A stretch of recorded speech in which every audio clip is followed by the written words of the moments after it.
আসসালামু আলাইকুম বন্ধুরা, this is Zahid agro. Welcome to my new video.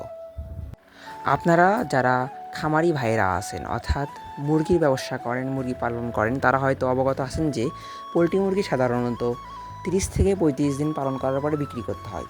তারই ধারাবাহিকতায় আমাদের মুরগির বয়স 35 দিন পার হয়েছে। তার কারণে আজকে আমরা মুরগিকে বিক্রি করতেছি, সেটা আপনারা দেখতেই পাচ্ছেন। যেহেতু আজ আমাদের মুরগি বিক্রি করার ডেট ছিল, তার জন্য আমরা সকাল সকালে ঘুম থেকে উঠে খামারে চলে এসেছি। এসে দেখি যারা আমাদের মুরগি কিনেছে তারা ইতিমধ্যে তাদের গাড়ি পাঠিয়ে দিয়েছে। সেই গাড়িতে আমরা মুরগি পরবর্তীতে মেপে তুলে দিয়েছিলাম, সেটা দেখালাম না। আমরা ইতিমধ্যে আমাদের খামারের অধিকাংশ মুরগি সেল দিয়ে ফেলেছি। বাকি কিছু মুরগি আছে, সেটা আপনারা দেখতেই পাচ্ছেন। এই মুরগিও কিছুক্ষণের ভিতরেই আমরা সেল দিয়েছিলাম, সেটা আপনারা দেখতেই পাচ্ছেন। দেখুন, পরবর্তীতে আমরা আমাদের খামারের সকল মুরগি সেল দিই। শুধুমাত্র আমাদের বাসাতে খাওয়ার জন্য কিছু মুরগি রেখে দিই, সেটা আপনারা দেখতেই পাচ্ছেন।